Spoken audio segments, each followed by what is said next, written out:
Señor, demos gracias por su amor. Demos gracias al Señor, demos gracias por su amor.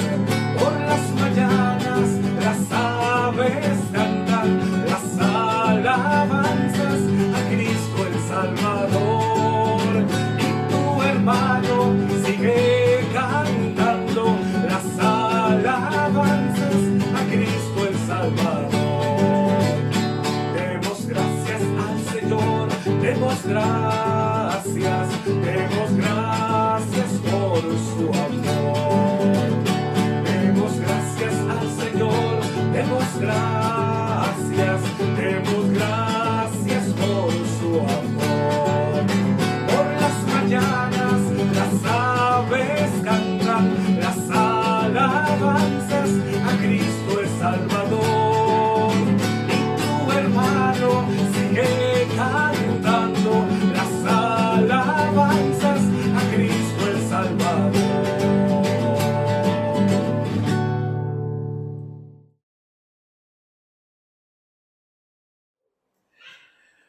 Buenos días, hermanos, que el Señor los bendiga. Damos gracias al Señor que nos da la oportunidad de congregarnos para la meditación de la palabra, la esperanza siempre de que lo que vayamos a aprender quede sembrado en nuestros corazones y que pueda llegar a producir fruto, ¿verdad? El fruto que el Señor quiere en nuestras vidas. Queremos hacer una oración por los enfermos, queremos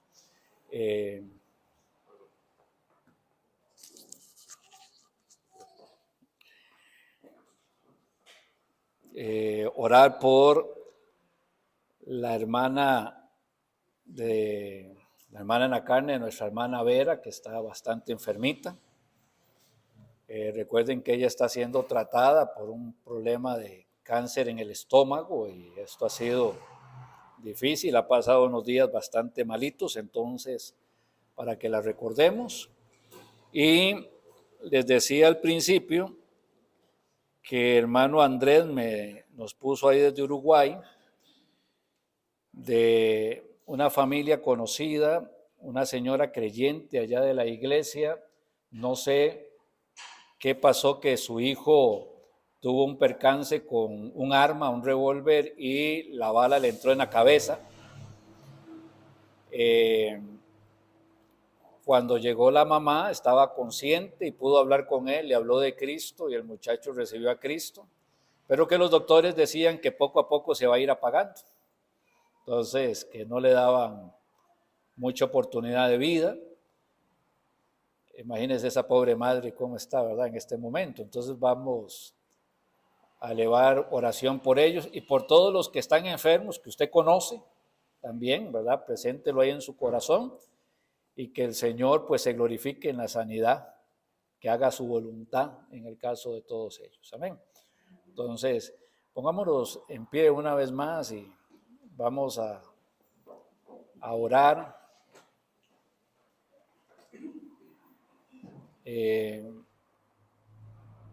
Siempre queremos personalizarlo. ¿Qué pasaría si ese hijo fuera su hijo? ¿Cómo oraría usted? Si esa hermana fuera su hermana, ¿cómo oraría usted? ¿Verdad?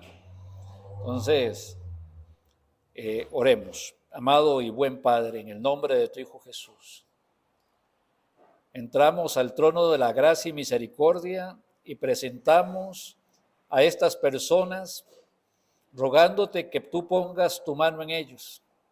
Por este muchacho, Padre, en Uruguay, esta situación que se dio, la mamá dice tuvo oportunidad de hablarle y él recibió a tu Hijo Jesucristo. Los doctores dan un mal pronóstico, pero que se haga tu voluntad. Rogamos que le des consuelo y fortaleza a la familia. Pedimos por Loli, Señor, la hermana de doña Vera, queremos ponerla en tus manos. Ha pasado días difíciles, duros, terribles. Desde luego, Padre, el corazón de toda la familia, Señor, está quebrantado. Hay mucho dolor, mucha tristeza. Te pedimos consuelo, fortaleza, paz a toda la familia y que pongas tu mano, Señor, en el cuerpo de ella, que le puedas dar el que se sienta tranquila, que se sienta bien, que se sienta en paz. Que tú te glorifiques en los medicamentos y todo lo que está pasando en el cuerpo de ella y que se haga tu santa voluntad también. Pedimos por todos los demás hermanos, los que están enfermos, los que están quebrantados, por aquellos que están enfermos y no lo saben también. Rogamos para que tú pongas tu mano en ellos, glorifícate en sus vidas, confiamos en ti, dependemos de ti, descansamos en ti, Padre, en esto. En el nombre de tu Hijo Jesucristo te lo pedimos. Amén y amén. Amén. Pueden tomar asiento. Ok. Bueno, terminamos con el tema del Espíritu Santo.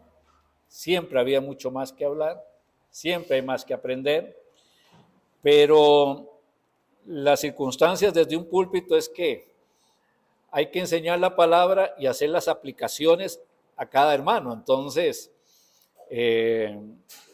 eso demanda más tiempo. Ahora vamos a empezar con un tema que es la iglesia y su comportamiento. Este tema, que es un tema que tiene muchos detalles, muchos detalles, va a necesitar casi una introducción de 2 o 3 semanas.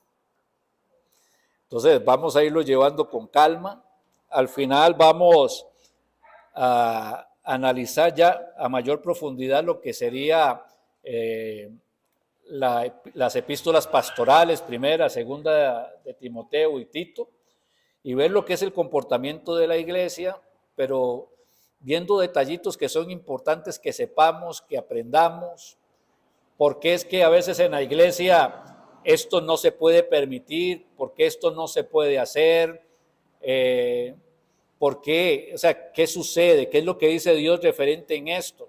¿Por qué en aquella congregación sí lo hacen? ¿Por qué en aquella otra congregación sí lo permiten? Y siempre es, ¿y qué dice la Biblia? Porque al final la Biblia es la autoridad máxima en una congregación, ¿verdad? Si la Biblia lo bendice, amén. Y si la Biblia no bendice eso, aunque la gente lo practique, no podemos hacerlo, no podemos practicarlo. Entonces, vamos a ir poco a poco, paso a paso, entendiendo el tema. Entonces, la iglesia y su comportamiento. La iglesia es el pueblo de Dios en la presente dispensación. Dispensación es tiempo, en el presente tiempo. Cuando estudiamos la Biblia, aprendemos que hay diferentes dispensaciones o diferentes tiempos. Está el tiempo de la inocencia, Adán y Eva. Luego de que Adán y Eva dejan de ser inocentes por causa del pecado, entra en el tiempo de la conciencia. Luego entra el tiempo del gobierno humano. Luego entra el tiempo de la ley. Ahora estamos en el tiempo de la iglesia. Algunos dicen el tiempo de la gracia, pero realmente es el tiempo de la iglesia, porque gracia siempre ha habido en todos los tiempos, ¿verdad? El tiempo de la iglesia, luego vendrá el tiempo de la tribulación, luego vendrá el tiempo del milenio. O sea, son tiempos a través de los cuales vemos cómo Dios va tratando con el hombre y le va dando mayor información, va aprendiendo más. El conocimiento que usted tiene hoy no lo tenía Abraham. Y sin embargo, Abraham, con el conocimiento que tenía, era un hombre de fe. El conocimiento que usted tiene hoy no lo tenía David. Y sin embargo, David, con el conocimiento que tenía, era un hombre de fe. ¿Ven? El Señor nos ha dado ahora mayor revelación, misterios. Habla el apóstol Pablo que antes los demás no sabían, pero que ya nosotros los hemos venido a aprender. Y que tenemos que comportarnos entonces conforme a lo que el Señor nos ha venido revelando. Es importante, hermanos, no ser ignorantes, porque a veces la ignorancia es voluntaria, porque no queremos estudiar, no queremos aprender, no queremos crecer. Hay personas que toman la Biblia y ven un versículo, manipulan el versículo y dicen, es que a mí me parece que dice tal cosa. Bueno, existen normas para poder interpretar las escrituras y no equivocarnos, no salirnos del contexto. A veces lo que pasa con las escrituras es que lo que Dios dice no es lo que a mí me gusta. Porque claro, el pensamiento de Dios y los caminos de Dios son diferentes a los míos, ¿verdad? Y como en mi carne no mora el bien, yo lo que quiero es que el Señor me dé permiso de hacer todo un montón de cosas que son pecaminosas y destructivas para quien las practica. Entonces, cuando empezamos a hablar de santidad, a la gente no le gusta. Pero la Biblia dice que es que sin santidad nadie verá al Señor. La iglesia es el pueblo de Dios en la presente dispensación. Nosotros hoy somos el pueblo de Dios. En el Antiguo Testamento decía el pueblo de Dios y hablaba de Israel. Bueno, hoy el pueblo de Dios son los creyentes, es la iglesia. No es un invento de alguien, es porque la palabra del Señor así lo enseña. Dice la palabra de Dios en primera de Pedro, capítulo 2, en el verso 9 y el verso 10. Mas vosotros sois linaje escogido. Primera de Pedro, capítulo 2, verso 9 y verso 10. Mas vosotros sois linaje escogido. Sigue diciendo, real sacerdocio. Añade, nación santa, una nación apartada. Pueblo adquirido por Dios, para que anunciéis las virtudes de aquel que os llamó de las tinieblas a su luz admirable. Vosotros que en otro tiempo no erais pueblo, pero que ahora sois pueblo de Dios, que en otro tiempo no habíais alcanzado misericordia, pero ahora habéis alcanzado misericordia. Entonces la iglesia es el pueblo de Dios en la presente dispensación. Y como pueblo de Dios tiene una responsabilidad. La responsabilidad es anunciar el evangelio para poder iluminar el camino a todos aquellos que están en tinieblas. ¿Ven? Esa es la responsabilidad del pueblo de Dios. Cuando el pueblo de Dios se le olvida cuál es su responsabilidad, empieza a actuar como no tiene que actuar y empieza a caminar por donde no tiene que caminar y a buscar metas que no tiene que buscar. Y se desvían entonces de lo que es el propósito divino. La iglesia es el pueblo de Dios, linaje escogido, real sacerdocio, nación santa, pueblo adquirido por Dios. Y él dice el texto, para propósito, anunciar. Usted es un anunciador, las virtudes de aquel que os llamó de las tinieblas a su luz admirable. ¿Ven? Eso es lo que hace el pueblo de Dios.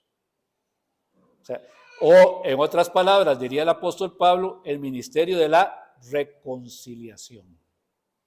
Y todos nosotros, el pueblo de Dios, está en el ministerio de la reconciliación o en el trabajo de la reconciliación. En lo individual, estamos hablando primero el pueblo, ahora, en lo individual, cada creyente, cada hijo de Dios, dice la palabra del Señor que es luz del mundo y sal de la tierra. ¿Ok? Cuando leemos eso en el libro de Mateo, ahí en el capítulo 5, versos 13 y 16, y luego hay una explicación un poco más generosa, el Señor dice, es que nadie prende una luz y la mete debajo de la cama. ¿De qué sirve una luz debajo de la cama? ¿Verdad? Se prende una luz para que ilumine toda una habitación. Bueno, los creyentes somos la luz del mundo. Pero si el creyente está escondido debajo de cualquier almud o debajo de cualquier cama, debajo de los estudios, debajo de los compromisos, debajo, no sé, de la familia, debajo del trabajo, debajo de lo que usted quiera, y eso no le está permitiendo brillar como la luz del mundo que usted tiene que ser, entonces me indica que mis prioridades están mal organizadas, mal puestas. Porque lo más importante como hijo de Dios, como creyente, como ministro de la reconciliación es ser luz del mundo. Sal de la tierra. ¿Qué es lo que hacía la sal en los tiempos del Señor? Bueno, la sal antes era muy valiosa. Ahora decimos es que no había pizca, no había una pizca de sal ni para un huevo. Y tal vez se menosprecia. Pero antes la sal era la moneda de cambio. Por eso se le llama el salario cuando se recibe el pago, ¿verdad? Porque la sal era muy, pero muy importante. ¿Okay? Y la sal era muy importante y se usaba para preservar alimentos. Cuando, por ejemplo, Cristóbal Colón sale del puerto de Palos para venir hacia América, o lo que fue el descubrimiento de la nueva tierra de América, todos los alimentos que montaron en la Pinta, en la Niña y en la Santa María estaban salados.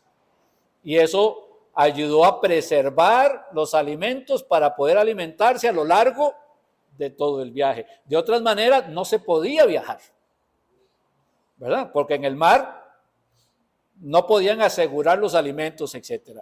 Entonces, la sociedad hoy se ha ido corrompiendo más porque la sal no está preservando. ¿Ven? Las iglesias se han ido corrompiendo y están permitiendo cosas que no deben de ser permitidas dentro de una congregación, dentro de la iglesia de Cristo, porque la sal no está preservando.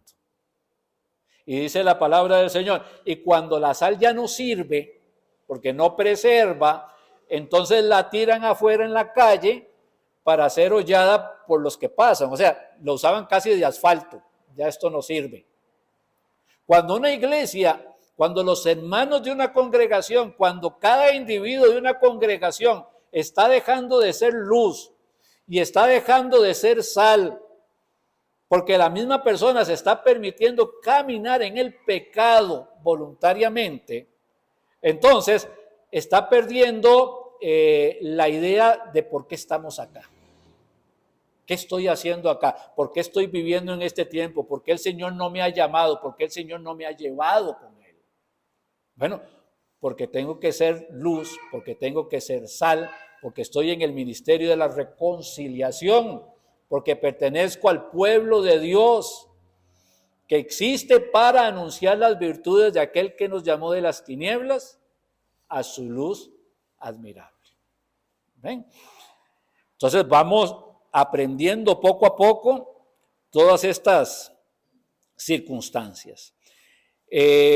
Siempre es necesario recordar que dentro de una congregación, no importa la congregación que sea, no importa si la congregación está en Guanacaste o está en Nueva York, no importa si la congregación es pentecostal o es bautista o es luterana o qué sé yo, no importa, no importa. Siempre dentro de las congregaciones van a existir personas que creen que son salvas, pero todavía no han llegado al conocimiento de la verdad. Son personas que si se mueren se van a condenar, porque todavía no han recibido a Jesucristo como único y suficiente Salvador. Se hicieron parte de un lugar, recibieron el sitio donde están como una religión, vienen al culto como el compromiso que se tenía antes de ir a misa, y luego cuando salen a la calle son tan iguales a la gente del mundo.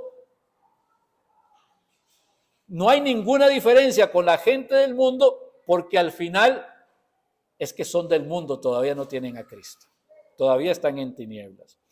Y dice la palabra del Señor en Primera de Corintios, voy a ir citando algunas, nada más parafraseando las citas porque son muchas, ¿verdad? Pero les voy a ir dictando las citas por los que quieren apuntar. Primera de Corintios 15:34, que algunos no son salvos, para vergüenza vuestra lo digo. ¿Ok? Entonces entendemos que ser luz Ser sal empieza desde el hogar, a mis propios hijos, desde luego, y también dentro de la congregación. Nunca se puede dejar de predicar el mensaje de salvación. Aunque todos nos digamos hermano y hermana, y aunque todos en la congregación estén bautizados. Nunca se puede dejar de predicar el mensaje. ¿Por qué? Porque hay algunos que no conocen a Cristo.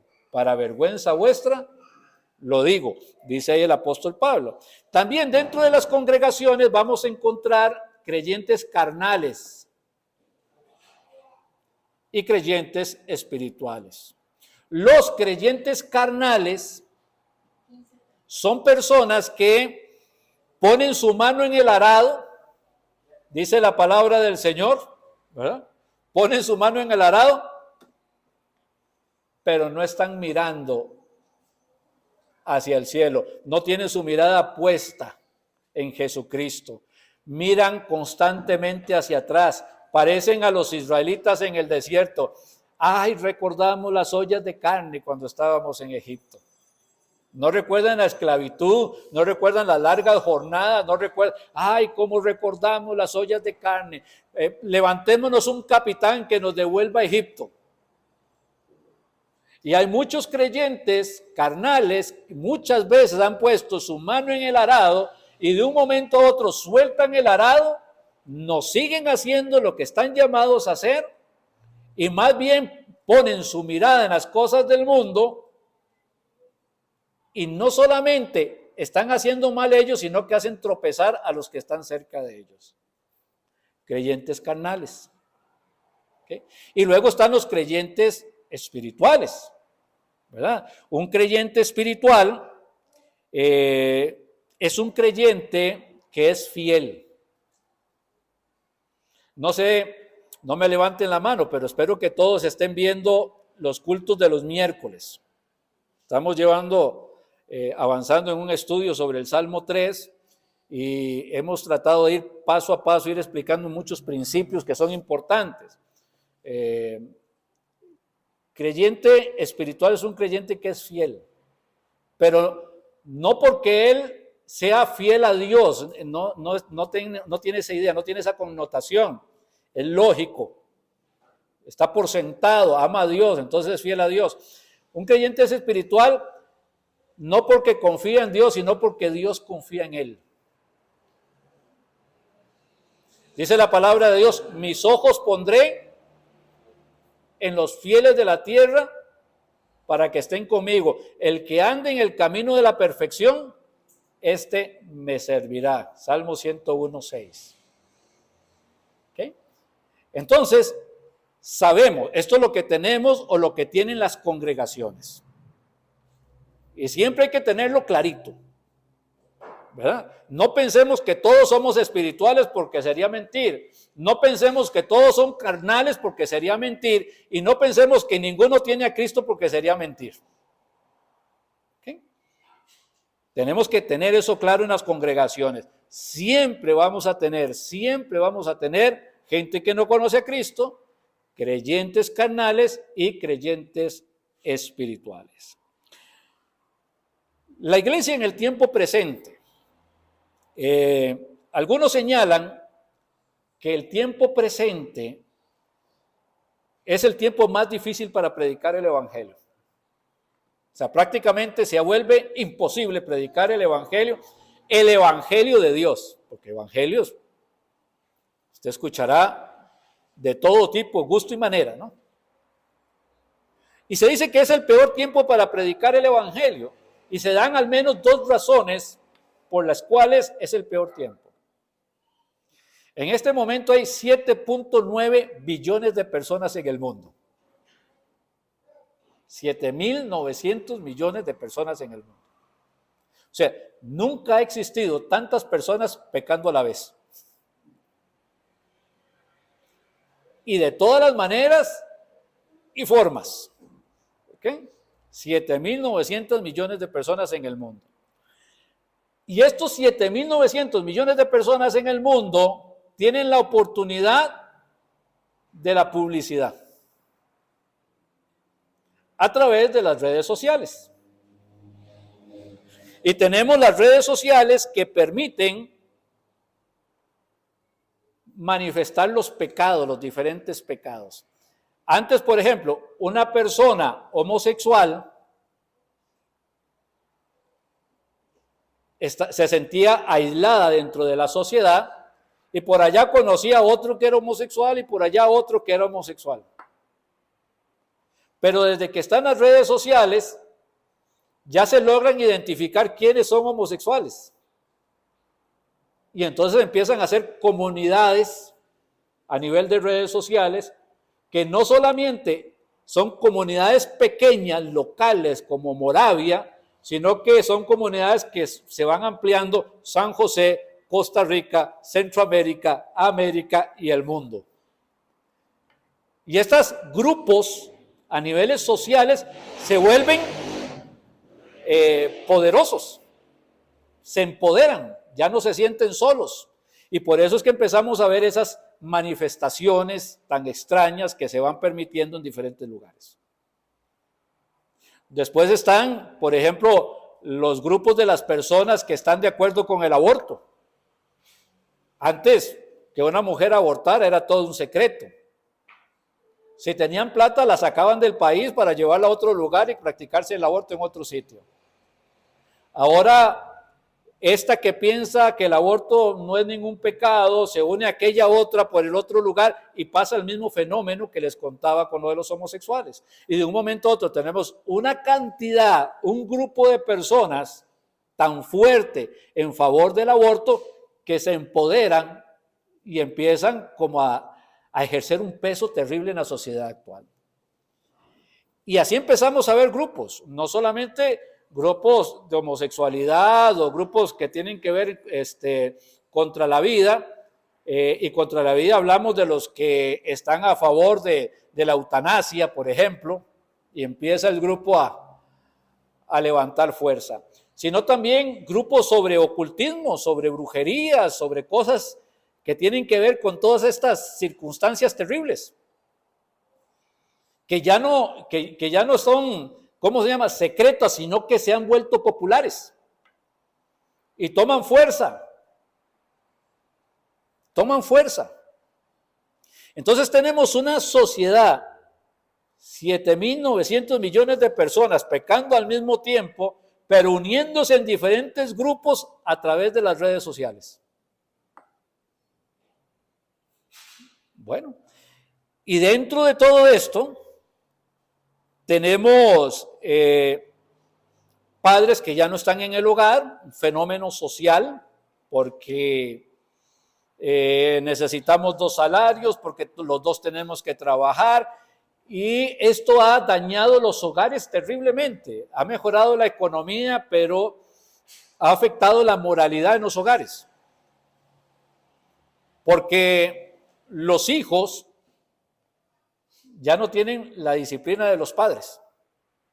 Ya no tienen un padre que le diga no. Y ya cuando los hijos son adolescentes y los padres le van a decir que no, ya no se les puede decir que no. Porque resulta que socialmente y legalmente ya los padres tampoco pueden hacerlo. Ahí llegó el empoderamiento. Nadie se dio cuenta que ya los padres no tienen autoridad sobre los hijos legalmente. Ya se perdió el papá es la autoridad en la casa, no, el gobierno es la autoridad en la casa. Yo no quiero que mi hijo reciba estas clases de sexualidad, con estos dibujos de muñequitos teniendo relaciones, y mi hijo tiene 7 años, 8 años, 9 años. Es que no importa si usted no quiere, papá, tiene que hacerlo.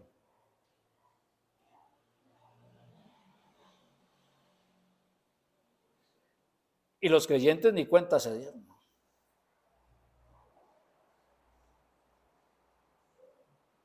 Porque la sal no está salando.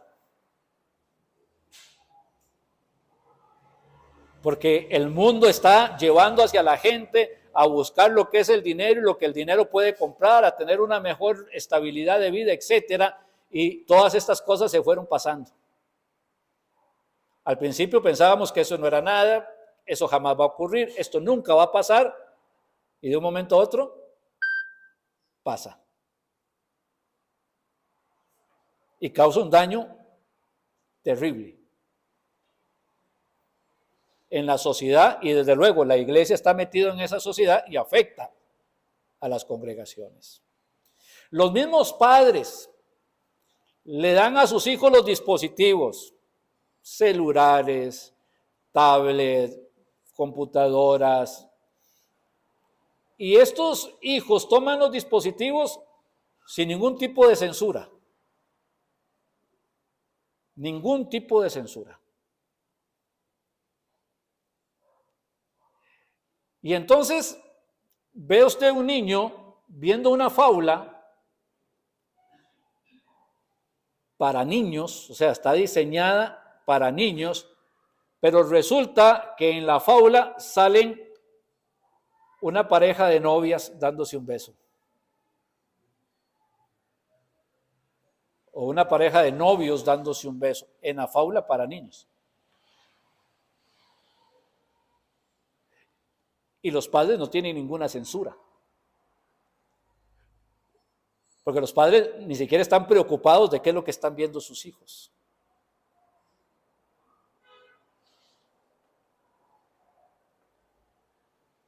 Y este es el fenómeno social en el cual nos encontramos. Sin embargo, resulta que el hombre siempre ha sido pecador, así que el pecado para Dios no es algo nuevo, no es como que Dios diga, uy, qué mal se puso esto, no, mal siempre ha estado, porque el pecado siempre ha estado. Lo que hubo es que hubo un tiempo como de remanso, cuando la iglesia evangélica se levanta luego de la Reforma, 1590, 1600 para adelante, empieza la Reforma a darse y empieza en los países, especialmente de Occidente, a darse una cierta moralidad que los países que se critican mucho, como el lado musulmán, todavía la guardan, ¿verdad? Ellos son muy estrictos. Pero empieza a darse y entonces hay una cierta moralidad. La iglesia empieza a ser la sal del mundo y hay muchas cosas que empiezan a dejar de practicarse o simplemente se practican en silencio para no ofender a nadie, como el homosexualismo, el aborto, todo este montón de cosas. Pero que en civilizaciones anteriores a 1500 resulta que el libertinaje sexual y todo eso tenía rango de culto.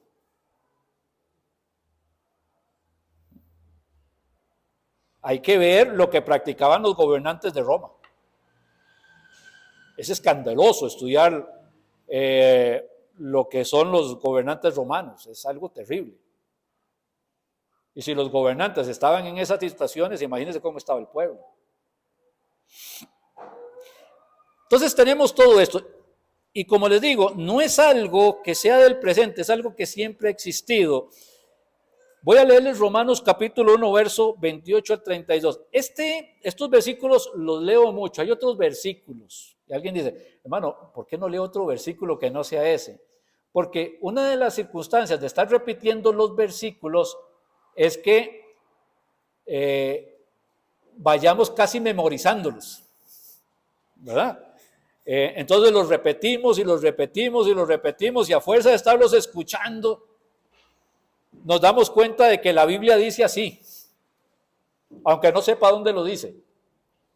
Y dice la palabra de Dios en Romanos capítulo 1, verso 28 al 32. Vea cómo empieza la oración. Y como ellos no aprobaron tener en cuenta a Dios, ¿ven la parte voluntaria? No me importa Dios. ¿Ven? Es que en esa iglesia se predica contra el pecado y en esa iglesia se predica contra la manera de vestir o en esa iglesia se predica contra las cosas del mundo y entonces resulta que yo no quiero tener en cuenta a Dios porque como yo quiero permitirme todas esas cosas, le doy la espalda a ese lugar o no vuelvo a la iglesia o me voy a una congregación donde me permitan todas estas cosas sin ningún tipo de reproche. Y vivo y hago como quiero. Pero aquí hay una voluntad expresa del pecador.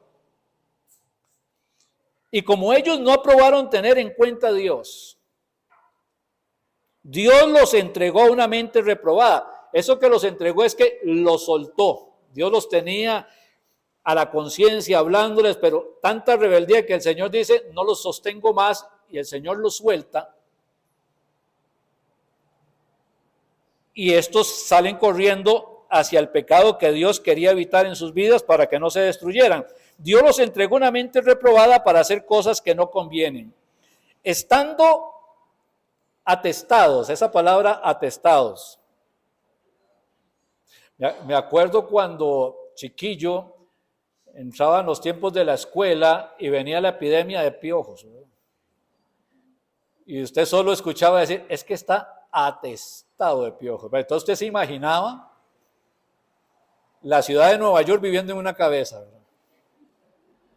Estando atestados, y empieza, de toda injusticia, fornicación, perversidad, avaricia, maldad, llenos de homicidios, contiendas, engaños, malignidades.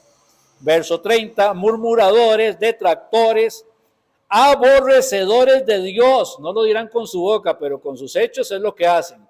Aborrecedores de Dios, injuriosos, soberbios, altivos, inventores de males, desobedientes a los padres, necios, desleales, sin afecto natural, implacables, sin misericordia, quienes habiendo entendido el juicio de Dios, que los que practican tales cosas son dignos de muerte, no solo las hacen, sino que también se complacen con los que las practican. Prácticamente está haciendo una reseña de la sociedad actual. Solo que esto ya ocurría hace 2000 años. Y hace 5000 años también. ¿Ok? Es la naturaleza pecaminosa del ser humano. Así que para Dios esto no es nuevo. Entonces podríamos decir que a pesar de las redes sociales y a pesar de 7.9 billones de personas, podemos decir que el mundo no ha cambiado, pero que el evangelio tampoco. ¿Ven? Puede ser que algunos digan, es que hagamos algunos ajustes, algunos cambios a la congregación para poder atraer a estos o para poder atraer a aquellos. Si el evangelio fuera nuestro y nosotros pudiésemos hacerle ajustes al evangelio, pues no habría ningún problema en eso, pero resulta que es que el evangelio no es nuestro, el evangelio es de Cristo y no se le puede ni agregar, ni quitar, ni cambiar, ni nada. Nada se le puede hacer. Así que el mundo no ha cambiado y el evangelio tampoco ha cambiado.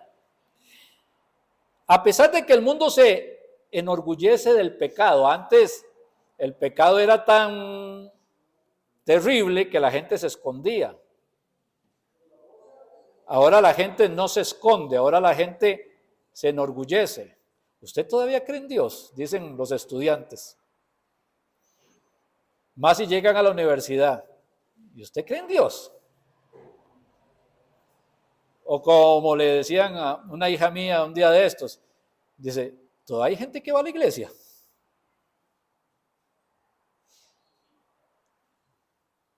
Se enorgullecen de su pecado. El evangelio, a pesar de todo esto, dice la palabra de Dios, ¿verdad? El evangelio sigue siendo poder de Dios para salvación a todo aquel que cree. Y Pablo dice, y no me avergüenzo del evangelio. Romanos 1:16. ¿Ven? Pero resulta que la luz del mundo y la sal de la tierra y los que tienen el propósito de anunciar las virtudes de aquel que llamó de las tinieblas a su luz admirable, se están avergonzando del evangelio establecido en las escrituras para permitirse un evangelio diferente. Pero no me avergüenzo del evangelio, porque es poder de Dios para salvación. ¿Okay? Y hoy nosotros tenemos que hacer propias entonces las palabras del apóstol Pablo. No avergonzarse del evangelio. No se le puede agregar, no se le puede quitar, es el evangelio. La dificultad tal vez que podamos tener en el tiempo presente, porque el mundo no ha cambiado y el evangelio no tampoco, sigue siendo la dificultad que el Señor Jesús anunciaba ahí en Mateo 9:35. Es que hay que rogar al Señor de la mies que envíe obreros a su mies. ¿Por qué? Porque la mies es mucha y los obreros pocos. Y si los obreros pocos que hay están distraídos, pues entonces la crisis se vuelve mayor. ¿Sí? Entonces, la mies es mucha y los obreros pocos. Tenemos que orar para que el Señor envíe obreros a su mies. Que los que no conocen a Cristo reciban a Cristo. Que los que tienen una vida cristiana carnal comprendan que ni les va a beneficiar a ellos, al final van a lamentarlo, y que ellos están aquí con el propósito de ser luz del mundo, y que los que viven una vida espiritual, los que son fieles a Dios, tienen que ser más atrevidos todavía. Tienen que ser más atrevidos todavía, porque la mies es mucha y los obreros pocos. Rogad al Señor de la mies que envíe obreros a su mies. Dice la palabra de Dios en 2 de Timoteo que en los postreros tiempos, 2 de Timoteo 4:1-5, que en los postreros tiempos son estos tiempos, que en los postreros tiempos habrá gente que tiene comezón de oír y se juntarán alrededor de falsos maestros que les van a predicar las cosas que ellos quieren escuchar. ¿Ven? Claro, Satanás dice, si no puedo callar a la iglesia, me voy a levantar una iglesia. Porque Satanás es el gran imitador, ¿verdad? Y Satanás quería ser semejante a Dios. Y cuando leemos el Apocalipsis, vemos que hay una trinidad diabólica, ¿verdad? El falso profeta, el anticristo y la serpiente antigua o el diablo. Satanás es un imitador. Bueno, si no puedo luchar contra la iglesia, y no puede, ¿por qué? Porque las puertas del Hades no pueden contra ella. Entonces voy a levantar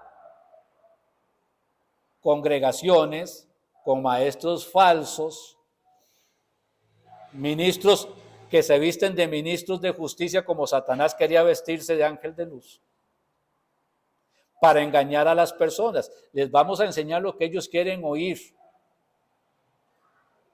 Y que al final diga, y en el nombre de Jesucristo. Y así, no solamente desvían a las personas de su salvación, sino que están blasfemando el nombre de Cristo con las acciones que están haciendo. Claro, la palabra del Señor ya lo anunciaba, ya lo decía, ¿verdad? Evangelios que se apartaron de Cristo. Y como queremos ser muchos y necesitamos ser una iglesia de miles, de cientos de miles y de millones, la única manera que podemos hacer eso, ¿cómo es? No hay ningún problema, ¿verdad? La verdad es que el pecado es relativo. Si para usted no es pecado, nosotros no nos vamos a oponer a eso. Y se llenan personas para escuchar a alguien hablar de algo que medio toca ahí un consejo de la palabra de Dios y lo manipulan para decirle, no se preocupe, usted está bien, usted todo lo puede en Cristo que me fortalece, así que cualquier propósito que usted tenga se va a cumplir, usted lo va a alcanzar, y sacando la palabra del Señor de contexto, enseñando algo que nada está diciendo el Señor. Y la gente dice, amén, gloria a Dios y aleluya. Bendito Cristo. Y así se blasfema el nombre del Señor. Vean lo que dice Gálatas capítulo 1, verso 6. Gálatas capítulo 1, verso 6. Del verso 6 al 10. Cuando se lee el libro de Gálatas, se ve que el apóstol Pablo estaba muy a disgusto, estaba molesto. Los que entienden un poquito del griego se dan cuenta que el vocabulario que usa es un vocabulario fuerte. Quiere parar lo que está sucediendo y quiere decirles, ¿qué les pasa a ustedes, señores?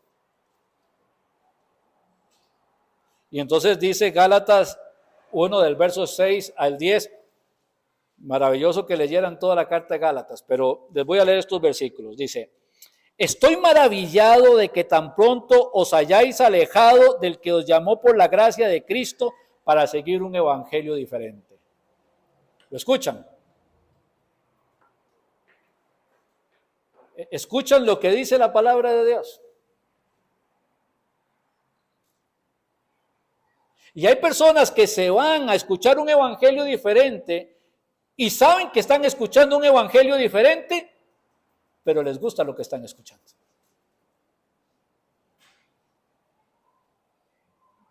Por eso dice, estoy maravillado de que tan pronto os hayáis alejado del que os llamó por la gracia de Cristo para seguir un evangelio diferente. Y vea lo que dice el verso 7, no que haya otro, porque no hay otro evangelio, sino que hay algunos que os perturban y quieren pervertir el evangelio de Cristo. Pero el evangelio no cambia. Es más, no se necesita ser cristiano para saber que eso no es evangelio. Pero como me gusta, lo quiero vestir de santo. Aunque decían el dicho, ¿verdad? Aunque la mona se vista de seda, mona se queda. Aunque quieran vestir un evangelio pervertido de estos, de santidad, no es un evangelio. Es una mentira, es un engaño. Verso 8, mas si aún nosotros, Pablo, los que están con él, mas si aún nosotros, o un ángel del cielo, os anunciare otro evangelio diferente del que os hemos anunciado, sea anatema. Y la palabra anatema es una palabra fuerte. Decimos anatema para que no suene tan duro, pero la palabra es una palabra fuerte. Anatema es maldito. O sea, si hay personas que anuncian un evangelio diferente, si yo o mis compañeros anuncian un evangelio diferente, o viene un ángel del cielo a anunciar un evangelio diferente, sea maldito.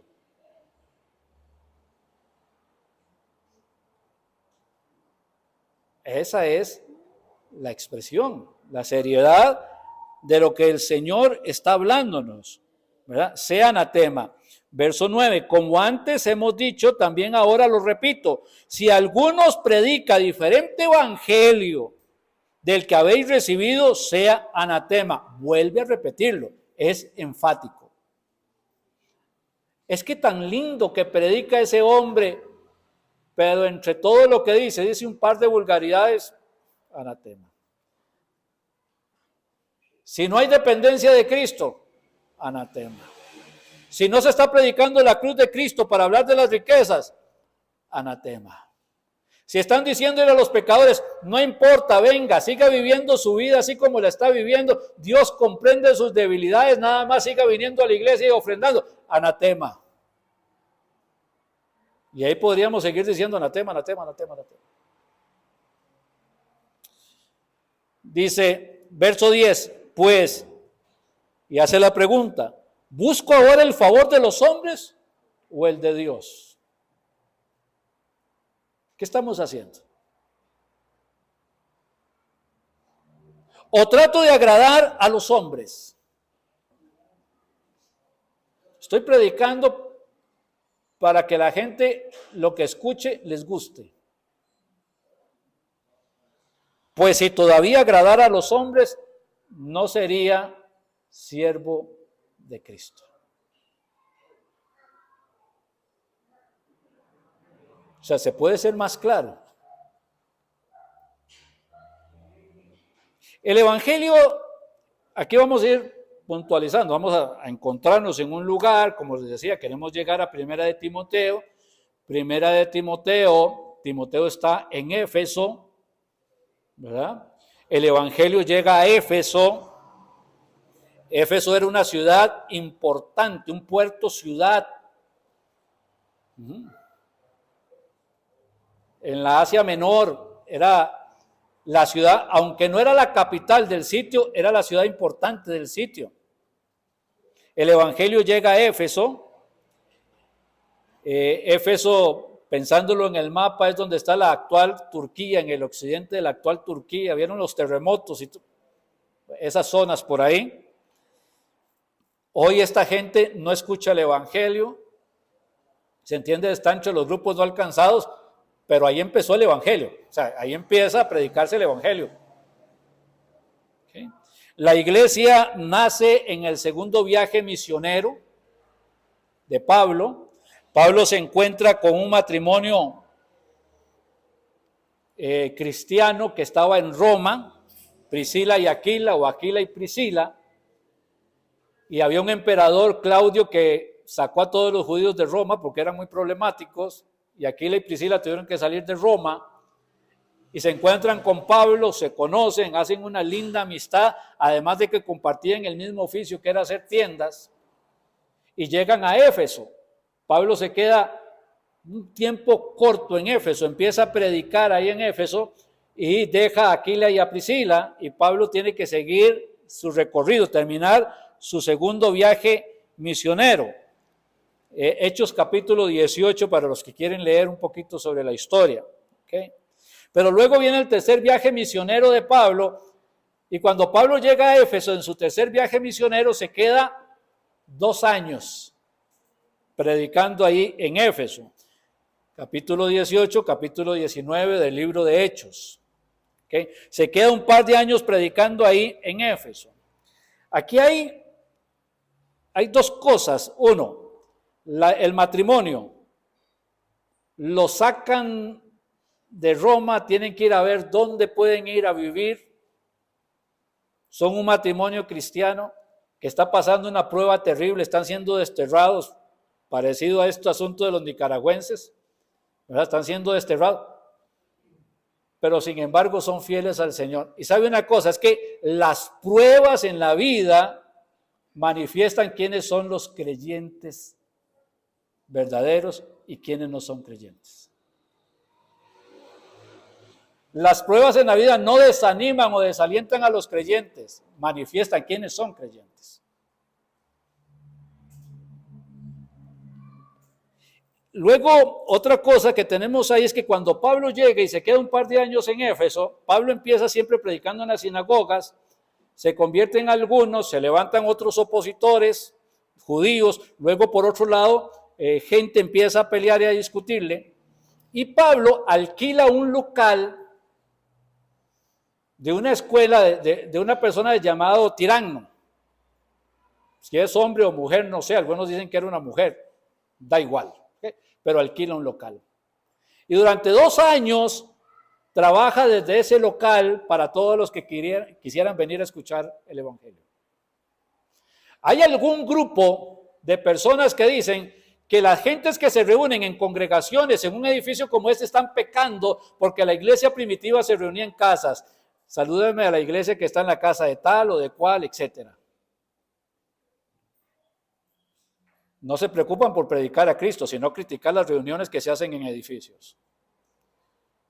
Confunden al pueblo de Dios, además de que lo que están manifestando es su ignorancia voluntaria, su no leer la palabra de Dios, no estudiar la palabra de Dios y serle tropiezo a las demás personas.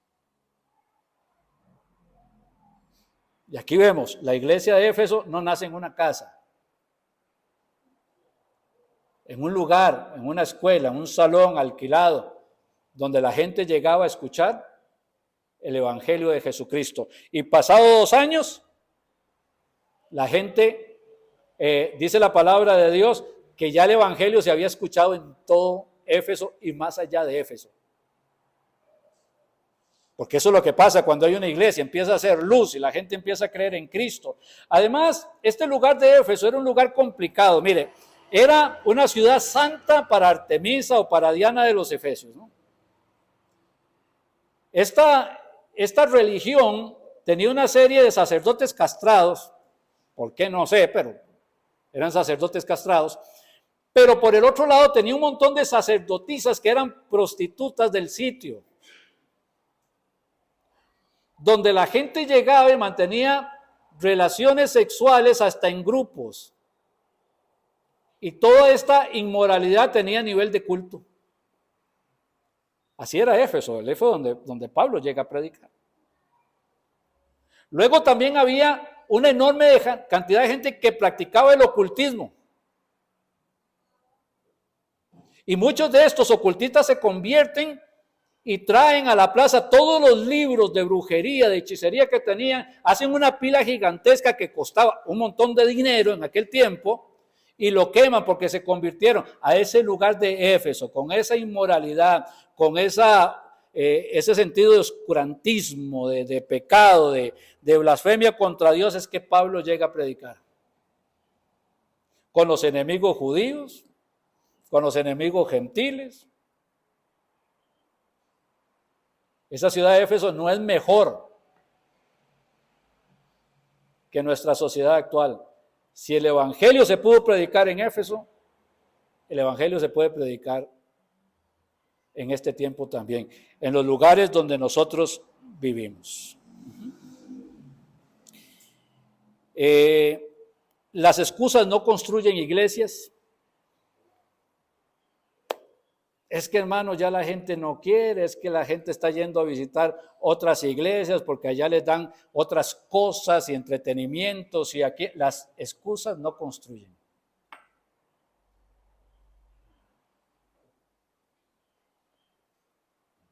La labor nuestra es seguir siendo luz del mundo y sal de la tierra y predicando el evangelio del cual no tengamos que avergonzarnos. No un evangelio anatema, sino el de la palabra del Señor. Si otros no quieren hacerlo, si otros son permisivos, si otros caen en pecado, si otros quieren asociarse permitiendo cosas del mundo para llenar sus congregaciones, ¿qué puedo hacer? Pero no podemos estar en un evangelio anatema. Esto es absolutamente personal. Casi voy terminando. Yo siempre estoy retroalimentándome y escuchando mensajes y de gente que me puede enseñar. No es que me pongo a escuchar a cualquiera, no, gente que me aporte. Por eso cuando mando los mensajes todos los de lunes a viernes, casi son recomendaciones de gente que le puede aportar a su vida, que si usted los escucha le puede ayudar mucho a su vida. Escuchaba a alguien hablando sobre el tema de la mujer, etcétera, ¿verdad? Que si la mujer no puede enseñar o puede enseñar, ya lo veremos en el momento. Y dice, yo me sentiría muy extraño, es una predicación de hace muchos años, yo me sentiría muy extraño que se pare una hermana y diga, bueno, abramos la Biblia en 2 Corintios capítulo 4. Me sentiría extraño, estando sentado en la banca. Pero resulta que ahora la congregación a la cual él pertenece, eso sucede. Pero él no ha cambiado de pensar. ¿Qué pasó?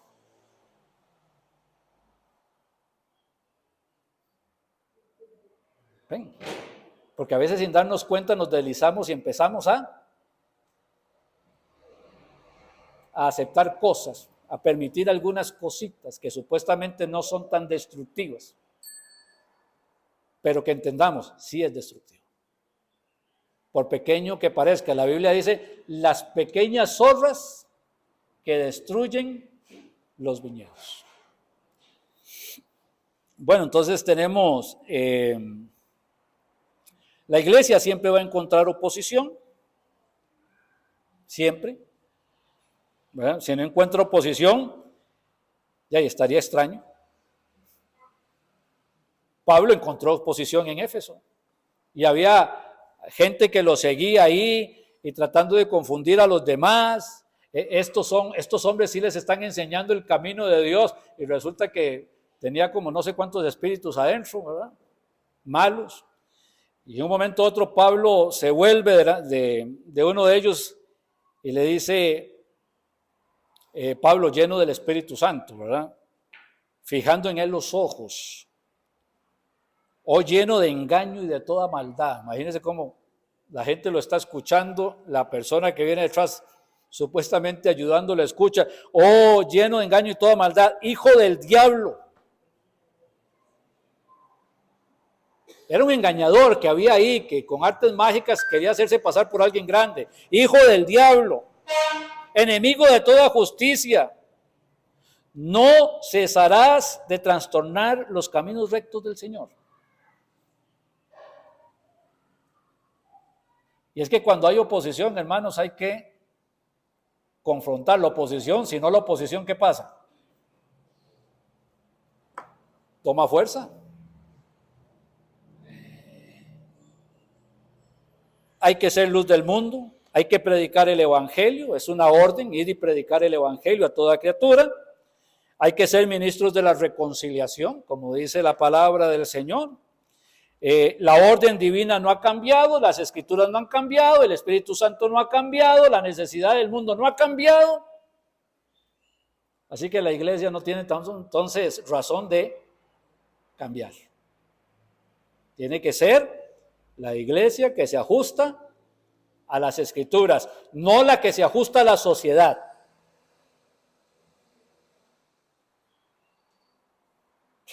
No a lo que le dice malo bueno y a lo bueno malo, sino que enseña las cosas como deben de ser, para la honra y la gloria del Señor. Termino diciéndoles una vez más el Salmo 101:6, mis ojos pondré en los fieles de la tierra para que estén conmigo, el que ande en el camino de la perfección, este me servirá. Amado Padre, gracias por darnos este tiempo, esta oportunidad. Bendice la palabra en el corazón de todos los que la escuchan, bendice la palabra en el corazón de los que están en sus casas recibiendo el mensaje. Permite, Padre, que tengamos crecimiento, fortaleza espiritual, que mantengamos nuestros ojos en Jesús, autor y consumador de la fe, que mantengamos nuestros ojos en las cosas de arriba, que no nos permitamos desviarnos del camino, Señor, que te seamos fieles, Señor, para glorificar tu nombre, que seamos instrumentos en tus manos. Y si hay alguien aquí que no conoce a Cristo, entréguele su corazón al Señor. Cristo murió en la cruz del Calvario, derramó su sangre para lavar sus pecados. Venga a Jesucristo en esta hora con un corazón arrepentido para que el Señor le dé vida eterna. Haga una oración, clame desde su corazón. Dígale, Señor, reconozco que he pecado contra ti, que soy pecador, he hecho lo malo, merezco la condenación. Pero te pido perdón, te pido que me laves con la sangre de tu Hijo Jesús. Y en este momento invito a tu Hijo Jesucristo a que entre en mi corazón y sea el Señor de mi vida. Gracias en Cristo Jesús. Amén. Y amén. Mano Bernal.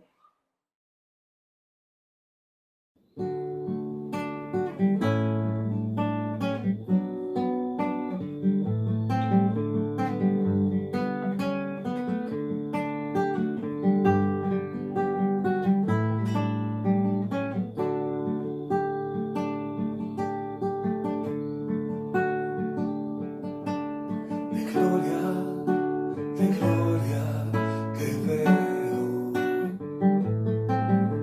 cuanto más te conozco, quiero saber más de ti. Mi Dios, cuán buen alfarero, quebrántame, transfórmame, moldéame a tu imagen, Señor.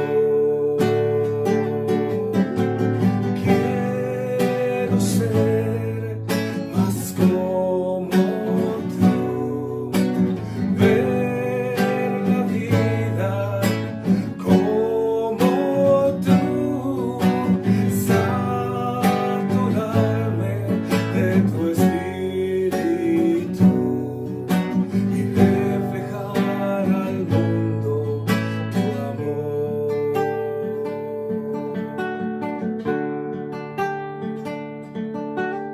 De gloria en gloria